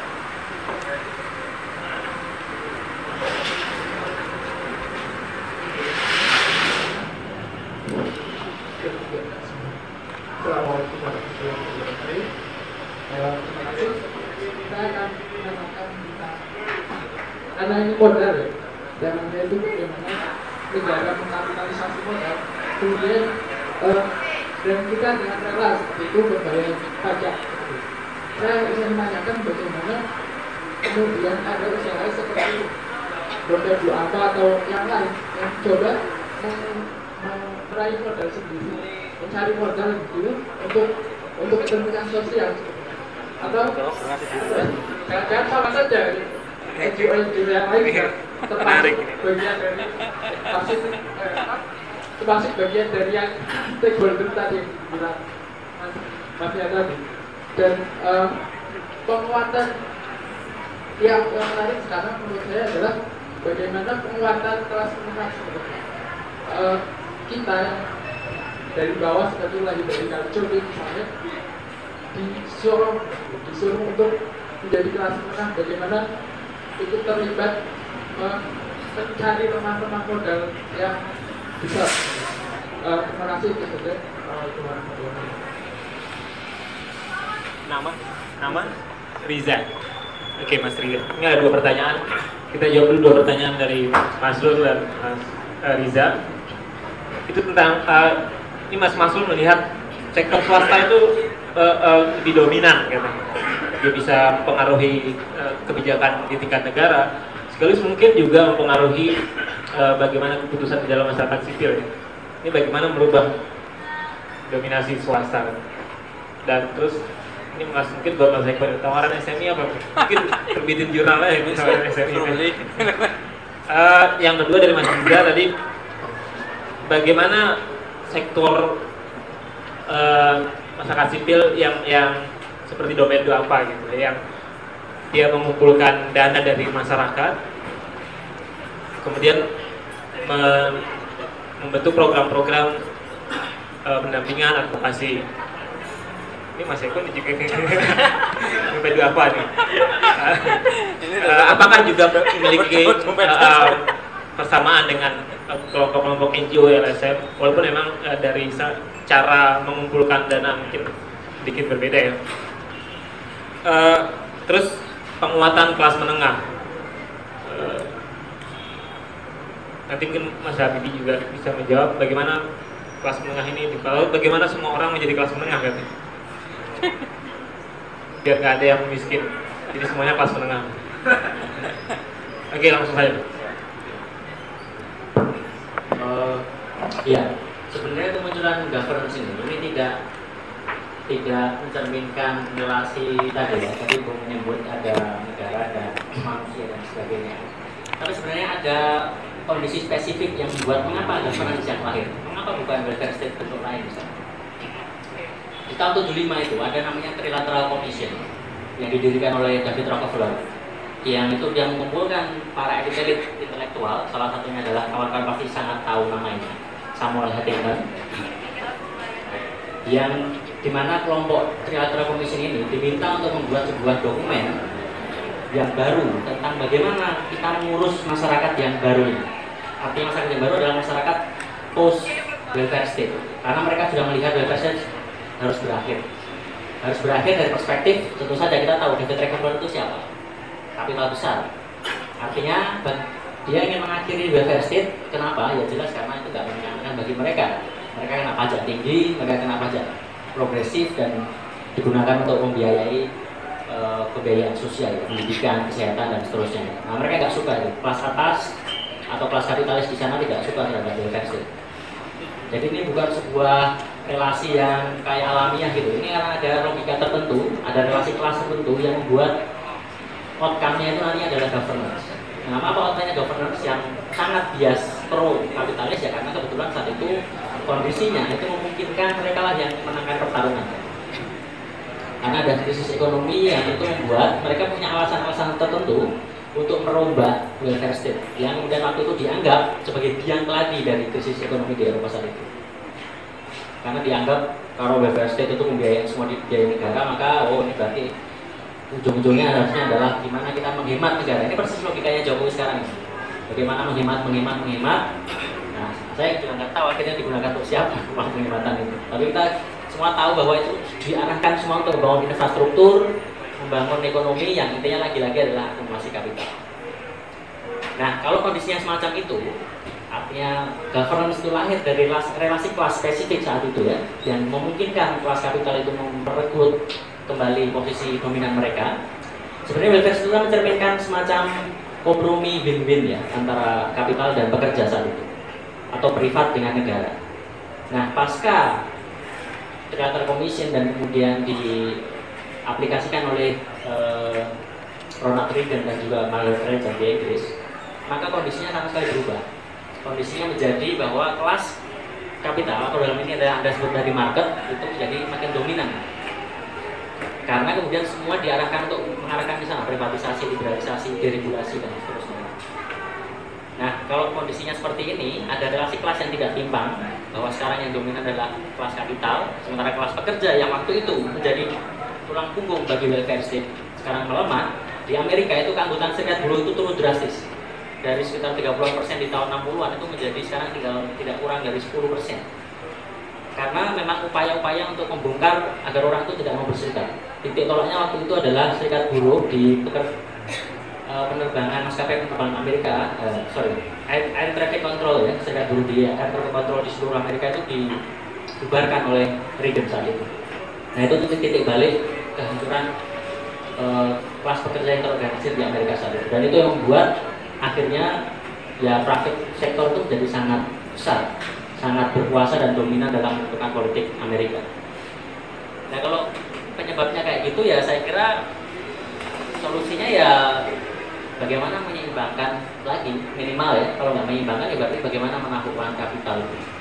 Hal yang sudah pernah terjadi ya misalnya seperti di Kuba misalnya ya bagaimana mereka yang termasuk dalam kelas-kelas pekerja tadi yang mewakili prioritas pada nilai sosial dan lingkungan yang bertentangan dengan kelas kapitalis yang memiliki prioritas nilai ekonomi atau akumulasi kapital itu bisa memperkuat barisan dan kemudian bernegosiasi atau kalau dalam aspek yang lebih ekstrim ya menguasai itu. Contoh yang bisa melakukan itu ya tentu saja apa yang sering disebut dengan entah istilahnya masih mungkin revolusi atau apa, tapi itu tidak hanya bisa keluar itu saja ya. Revolusi itu ada syarat-syaratnya yang harus dipenuhi. Salah satu yang paling penting adalah bagaimana tadi orang-orang yang punya prioritas terhadap nilai sosial, dalam ini adalah orang-orang yang masuk kelas pekerja itu mampu memperkuat dirinya sendiri. Nah itu problem yang sampai sekarang di Indonesia terutama itu sangat pelik dipecahkan. Ada beberapa masalah. Itu kenapa jurnal kita yang kedua nanti membahas soal perburuan. Nah ini sekaligus menyinggung pertanyaan kedua tadi, masyarakat sipil. Apakah NGO itu bagian dari solusi atau masalah? Ya saya kira sudah jelas jawabannya.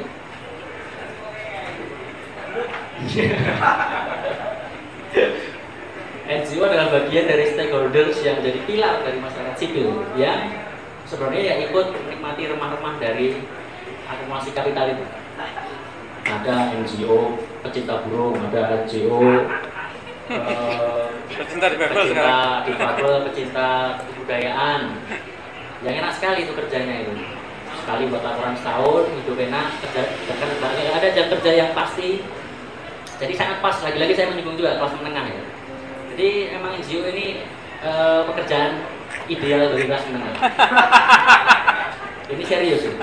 Pertama, memenuhi nilai-nilai kebebasan yang dia impikan itu. Kelas menengah itu kan nggak suka dikekang, nggak suka disuruh 9 to 5 work itu, jam kerja jam 9 sampai jam 5.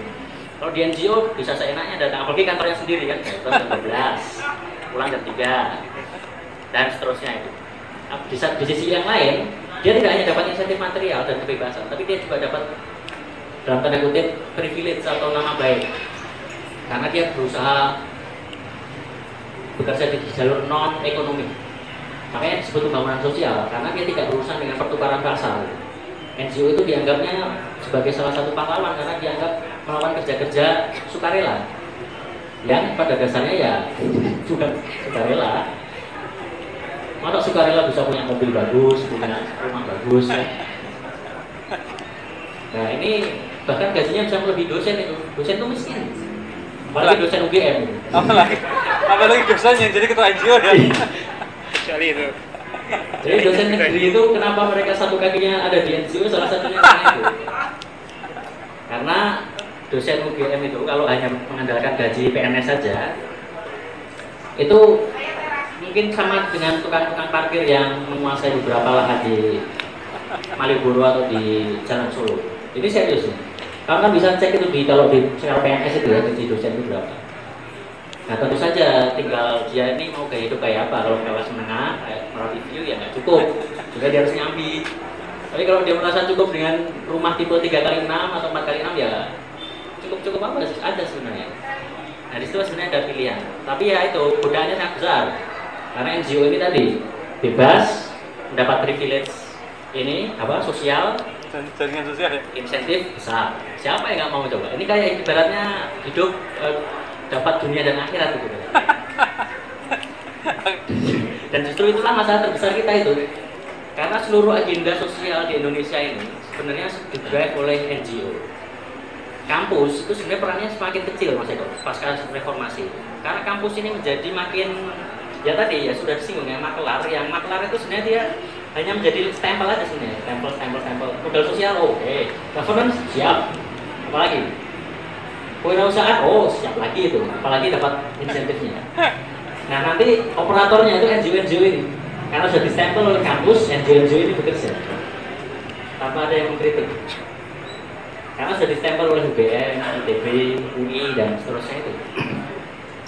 Jadi kalau pengen merubah tadi Mas, Dan nampaknya kok agak susah ya, apalagi tadi kita kan coba mempersoalkan juga masyarakat sipil. Mengapa konsep masyarakat sipil itu bermasalah? Karena dia abai terhadap relasi kelas tadi. Ya karena masyarakat sipil kebanyakan kelas menengah ya. Aktivis NGO, direktur NGO LBH di Jakarta, direktur Kontras, direktur SMI ya. Jogjo. Saya juga siap-siap ya. Saya nggak menyebut. Nah itu sangat menjanjikan itu untuk bagian dari sekaligus perubahan dan sekaligus upaya untuk menghalangi perubahan itu, mengkooptasi perubahan sosial. Karena agenda-agendanya ditentukan oleh mereka.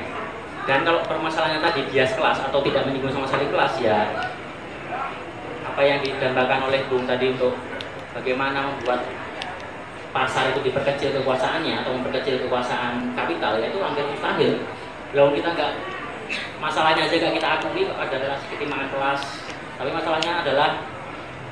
masalahnya di pergerakan ini sekarang semua menganggap masalah kita itu masyarakat sipil versus negara. Seolah negara itu jahat pada dirinya sendiri. Negara itu pasti jahat sehingga harus diperadai kekuasaannya kasih ke masyarakat sipil. Seolah masyarakat sipil ini semuanya adalah malaikat tadi kata Mas Eko, nabi-nabi yang semuanya itu punya niat baik dan seterusnya. Nah kalau cara mendefinisikan masalahnya aja kayak gini ya, saya nggak yakin tadi persoalan bagaimana menghapus dominasi kapital Indonesia akan pernah terjadi di Indonesia. Kalau kita nggak mau mengakui persoalan dasarnya itu apa sih? Apakah ada negara yang pasti jahat pada dirinya sendiri? Sepanjang sejarah menjawab tidak. Bagaimana menjelaskan negara-negara welfare state yang sangat pro buruh dan pro rakyat miskin waktu? Bagaimana menjelaskan negara Kuba misalnya yang HDI-nya itu selevel dengan negara-negara maju, yang meskipun dia GDP-nya nggak terlalu besar, tapi Human Development Index-nya itu sama dengan negara-negara maju di Eropa. Itu karena negara yang mengintervensi itu semua. Apakah negara jahat pada dirinya sendiri sehingga perlu diperangi dikasihkan ke NGO? Saya kira tidak. Jadi saya kira harus dimulai dari definisi masalah, klarifikasi masalah yang jelas ini. Dari situ kita baru, kalau kita sudah mau mengakui ada masalah kayak gini, baru kita bisa diajar bukan untuk apa yang harus kita lakukan.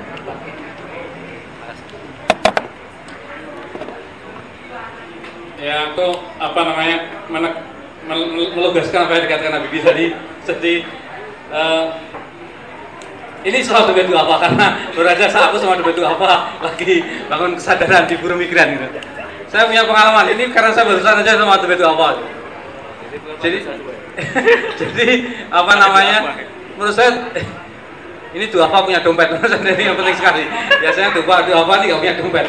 Nama itu unik sekali menurut saya. Dompet Duafa gitu, itu menjelaskan pandangan tentang kekuatan modal sosial tadi menurut saya.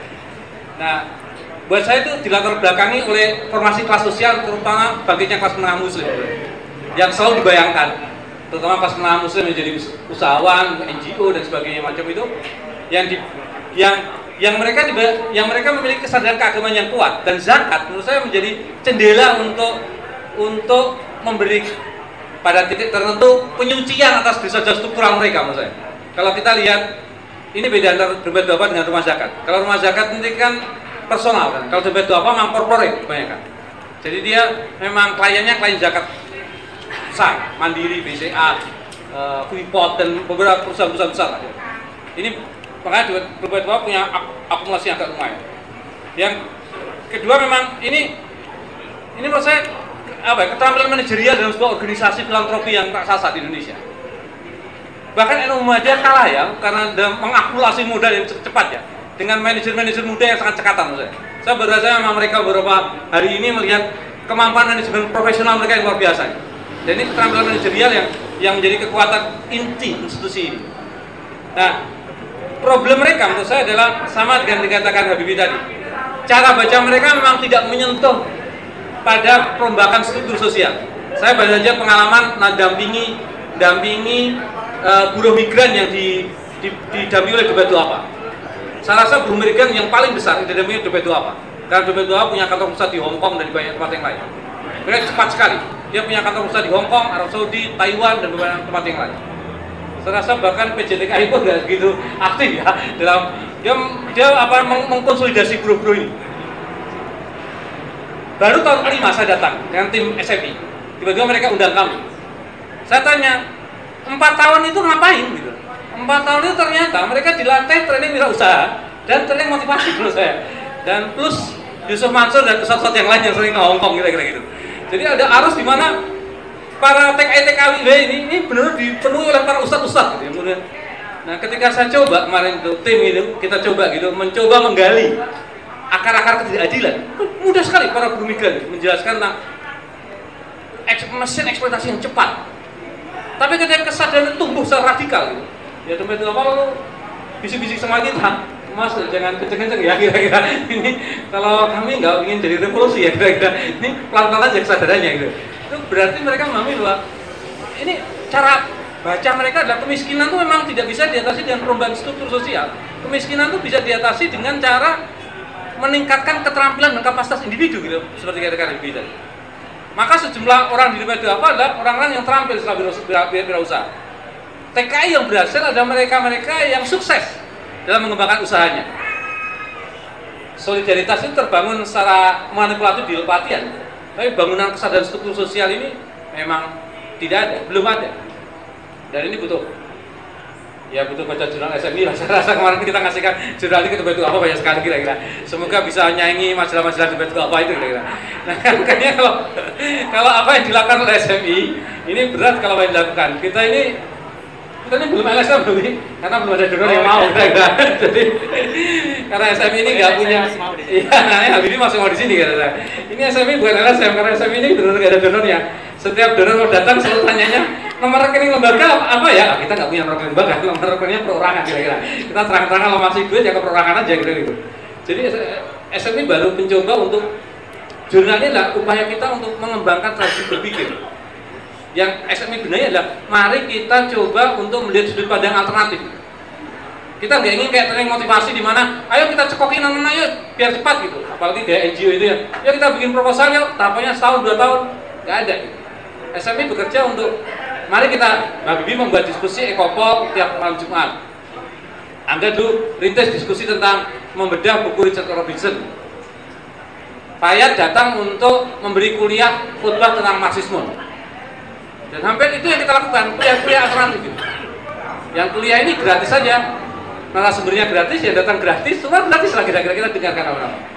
Tanpa SKS, tanpa absen, dan semua datang kira-kira. Dan itu yang kita lakukan hari ini. Kita tidak tahu pemecahnya kayak apa, yang kita yakin adalah ya serahkan kepada Allah lah, disadarkan kira-kira. Setelah kita tahu mak itu benar, saya rasa semoga percaya pada mak gitu kira-kira. Dan saya hanya coba itu mengintensifkan gagasan-gagasan. Wong yang kuliah bertahun-tahun UGM berdiri aja, lahirnya aja nggak banyak kira-kira. Apalagi yang SMI yang baru 2 tahun. Yang kedua, yang kita lakukan adalah setelah diskusi apa yang kita coba kerjakan. Ya pendampingan tentang di buruh, di petani, kalau ada masalah kita coba turunkan itu misalnya, kita dampingi. Ya pendampingan yang tentu stamina nggak sekuat kawan-kawan NGO lah. Yang lebihnya ada proposalnya, programnya ya. Sami kalau duitnya habis ya pulang. Masih ada makan dikasih petani di situ kita makan. Kalau enggak pulang lah kita semuanya. Kira-kira begitulah. Benar-benar relawan yang dengan modal pas-pasan lah kira-kira. Kuncinya di keajaiban kira-kira gitu. Ya, dampingan, kalau sudah dampingan ya kita punya aksi mingguan namanya aksi kemisan misalnya. Untuk mengingatkan atas pelanggaran-pelanggaran HAM. Kadang-kadang datang, kadang-kadang enggak, kadang-kadang enggak ada gitu. Ya normal. Ritual-ritual gerakan itu yang kita hidupkan. Kita nggak tahu ritual gerakan itu akan memberikan dampak signifikan apa. Tapi yang kita tahu adalah mari kita coba mengembangkan tradisi berpikir alternatif. Ya itu bisa membuat semua orang itu kemudian istilah Habibie tadi punya solidaritas untuk menggantikan modal sosial tadi, punya kepedulian dan ya sedikit punya empati lah kira-kira pada titik itu. Di sisi itulah kita kerjain sehingga bahkan jurnal ini kita harus komis ke siapa-siapa agar siapa yang mau nerbitin gratis gitu, nyetakin gratis ya sudah itu terbit. Kira-kira begitulah yang kami lakukan. Sehingga kalau targetnya apa? Nggak ada target dong, kita nggak ada proposalnya. Target itu kan ada proposal, visi misi, target, sasaran kegiatan. Kalau ditanya target dong, kita nggak pernah buat proposal target kira-kira. Jadi nggak ada target itu. Kita bertahan aja, alhamdulillah nggak segera diusir oleh pemegang kontrakan kira-kira. Itu sudah mukjizatnya Allah lah kira-kira. Pilar itu ya seperti inilah yang kita lakukan. Makasih. Oke, terima kasih Mas Eko dan Dong Habibie. Mungkin satu yang jelas ya, keberadaan NGO itu mengurangi jumlah kelas menengah yang menganggur. Paling tidak dia membantu mengurangi pengangguran. Oke, teman-teman, ada yang mau bertanya satu lagi atau memberi respon? Kalau tidak kita tutup. Seniornya yang penting seperti ini. Silakan. Aku nggak tahu dulu datang. Penting nih senior NGO.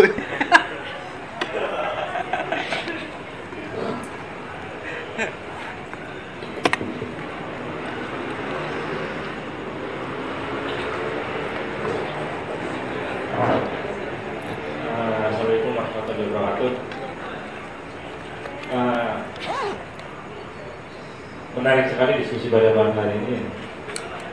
Sebelum saya bertanya sesuatu, saya ingin saya kemarin baru diskusi ya tentang hasil penelitian dari World Bank yang mengatakan bahwasanya 1% orang di dunia itu menguasai perekonomian 53%, dan berapa persen menguasai 30%, 10% itu juga menguasai 90%. Saya dari hasil penelitian ini jadi teringat tesisnya Pak yang mengatakan bahwasanya kapitalisme dalam dirinya itu punya potensi untuk menghasilkan dirinya, yaitu sistem kompetisi tadi. Sistem kompetisi yang ada kontradiksi akan menghasilkan oligarki ekonomi yang nantinya orang yang kena kompetisi akan menciptakan kesadaran kelasnya. Nah, hari ini dengan hasil dari World Bank sudah ada oligarki ekonomi, tapi tidak terciptanya kesadaran kelas yang menuntut revolusi. Ini suatu yang berbanding terbalik dengan apa yang dikatakan Pak. Yang pada hari ini kita hidup dalam era neoliberalisme yang memang dikatakan sama dua menit tadi, akumulasi kapital menjadi faktor terpenting untuk menghidupkan dunia ini. Nah, yang paling menakutkan hari ini neoliberalisme ditopang oleh bahasa mungkin setan-setan yang sangat kuat ya, dari IMF, World Bank dan negara-negara yang itu punya aparatus ideologis dan aparatus represif ya. Misal nanti ada aparatus ideologis, ada kampus-kampus, kalau di Indonesia mungkin UGM dan kampus-kampus lain. Kalau aparatus represif ya mungkin teman-teman polisi atau yang lainnya. Hari ini, nah ini menjadi tantangan kita. Ada kekuatan ekonomi global yang punya aparat yang sangat lengkap agar cengkramannya tetap terjaga dalam masyarakat. Nah, sayangnya ketika kondisi seperti ini kesadaran kelas belum tercapai, teman-teman akademik juga mengabdikan diri kepada pemodal itu, dan gerakan-gerakannya hanya terjadi letupan-letupan yang mungkin bahasanya Mas Eko tadi hanya sebatas gelembung-gelembung yang muncul di permukaan dan tidak berefek yang sangat signifikan. Nah, pertanyaan hari ini adalah, jika hari ini kesadaran kelas tidak tercipta sendiri karena terjadinya oligarki ekonomi, bagaimana kita mendorong kesadaran kelas itu? Nah, apakah dengan kegiatan-kegiatan seperti ini bisa mendorong itu? Ya, mungkin tadi Mas Habibie mengatakan bahwa kita harus melakukan revolusi sistem, yang itu harus ada prasyarat dan mungkin itu 10 tahun, 20 tahun. Nah, yang hari ini saya pertanyakan adalah, jika hari ini revolusi itu salah satu prasyarat tercipta kesadaran kelas. Nah, jika untuk mempersiapkan revolusi itu, apa yang harus kita persiapkan? Gerakan real mungkin yang harus kita lakukan dan mungkin ditawarkan sama Mas Eko apa sebenarnya, agar nanti mungkin volunteer yang di sini bisa ikut bergabung bersama untuk mendorong itu. Oke, mungkin kita akan ngomong revolusi 20 tahun ke depan dan kita akan tertatih-tatih pada hari ini, tapi untuk anak cucu kita mungkin inilah sumbangsi kita untuk masa depan. Mungkin itu Mas Eko. Assalamualaikum warahmatullahi wabarakatuh. Terima kasih Mas Aziz. Ini pertanyaan pamungkas ini. Ya, ini dalam fase-fase perkembangan kapitalisme itu terus sampai ada kompetisi, lalu bagaimana timbulnya kesadaran kelas itu? Kok sampai sekarang nggak ada gerakan ini, cuma kesadaran spontan aja nih. Lalu kamu yang tahu kesadaran kelas ini.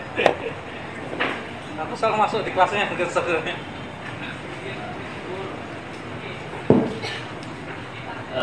Ya, ini pertanyaan yang semua orang kira-kira akan bertanya yang sama, maksud saya juga sebenarnya.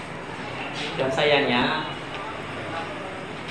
tentu saja apa yang dikatakan Marx itu banyak interpretasinya ya. Ada kalanya kita tidak bisa menafsirkan kapitalisme itu secara linear. Artinya ketika dia mencapai tahap ini, kemudian kesadaran kelas itu otomatis hadir dalam dirinya sendiri. Tapi ada dialektika yang membuat kadangkala ada kondisi spesifik yang membuat ketika bahkan eksploitasi itu begitu tinggi dan ekonomi begitu dominan, tapi kesadaran kelas itu tidak pernah muncul. Dalam konteks spesifik Indonesia, saya kira salah satu kata kuncinya ya tentu saja adalah peristiwa 65 itu. Ya, itu menjadi titik balik bagi gerakan-gerakan kiri yang mencoba kehidupan kesadaran kelas itu dihapuskan di dunia besar dari Indonesia. Dan kalau kita ingin memulai lagi, saya kira ya salah satunya adalah memulihkan kembali ingatan-ingatan tentang itu, bahwa sebenarnya kita punya alternatif, bahwa kita pernah punya serikat buruh yang sangat kuat, kita punya BTI, serikat tani yang sangat kuat. Nah, kalau ingatan semacam itu bisa ditumbuhkan menjadi suatu dominan, sebuah hegemoni yang luas ya di kalangan kita. Kalau kita percaya ada alternatif lain, nah barangkali itu baru upaya kita mengarah ke sana bisa diawali lagi untuk menimbulkan. Tapi kalau bahkan untuk membayangkan saja, membayangkan ada sesuatu yang alternatif yang lain aja kita nggak boleh. Ditutup-tutupi, nggak boleh mendiskusikan bagaimana dulu SOPSI, bagaimana dulu BTI bekerja, bagaimana dulu Lekra dan seterusnya, ya itu hampir mustahil. Karena itu terkait dengan cara kita nanti mendefinisikan masalah. Kalau kita punya pandangan lain tentang realitas, kita bisa membayangkan masalah itu secara berbeda. Tidak lagi persoalannya bukan hanya masyarakat sipil versus negara, tapi ada ketimpangan relasi kelas sosial. Dan dari situ kita bisa mulai kalau ada tadi pandangan alternatif yang bisa kita ingat kembali. Yang sudah pernah ada sebenarnya di Indonesia. Bukan sesuatu yang turun dari langit, kita punya akan historisnya. Mungkin itu. Masih kau silakan. Ya, pertanyaan Aziz tadi juga pertanyaan kita, aku dan semuanya gitu. Kenapa misalnya tingkat kesenjangan ekonomi Indonesia kan makin bahaya tau. Sekarang ini indeks Gininya aja 0,40 kan. Dan 0,41 dan di pedesaan ini kemarin saya ketemu Mbak Sri Palupi itu di pedesaan indeks Gininya 0,60 gitu. Ini gila lagi ini kesenjangan sosial. Dengan tingkat indeks Gini yang tinggi ini kenapa nggak terjadi revolusi gitu? Padahal jumlah orang kaya dan orang miskin kesenjangannya makin tajam. Aku setuju dengan Nabi tadi, kita butuh kesadaran akan kontradiksi gitu.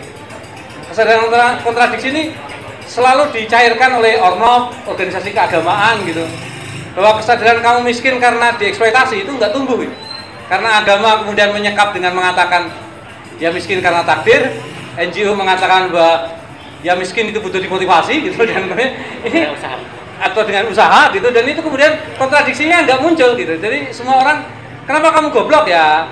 Bimbel mengatakan kurang belajar, kira-kira. Padahal enggak, karena kamu dibodoh oleh sistem ini, kira-kira. Memang pelajarannya nggak korek terus sama dirimu, gitu. Nah ini nggak kesadaran akan kontradiksi itu benar-benar ditindas. Gitu. Di ruang-ruang akademik itu kemudian dipunahkan. Menurut saya itu variabel penting dalam konteks pengetahuan. Dan itu sebabnya kemampuan kita untuk mengorganisir elemen-elemen progresif kemudian lamban. Tadi yang dikatakan kalau kita lihat sejarah kan ada gerakan buruh, tani, bahkan mahasiswa sebagai elemen progresif harusnya kan dipreteli terus sekarang nih, sehingga kita lama-lama nggak percaya bahwa mahasiswa itu agen perubahan sosial.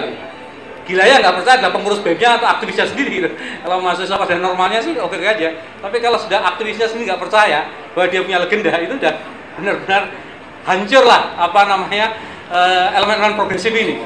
Jadi ketika kemampuan masing-masing elemen progresif itu tidak mampu mengorganisir atau membangun kesadaran, itu kemudian letupan-letupan itu hanya busa-busa, dan itu kemudian ditunjang oleh tadi ya Bibi katakan hapusnya ingatan kita akan sejarah perlawanan.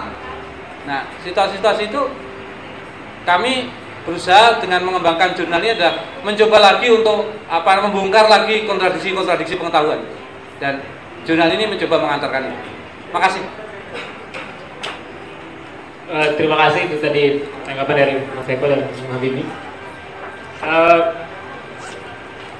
Tadi sudah dijelaskan bagaimana potret dari proyek pembangunan yang berjalan di Indonesia khususnya, dan bagaimana kita memulai.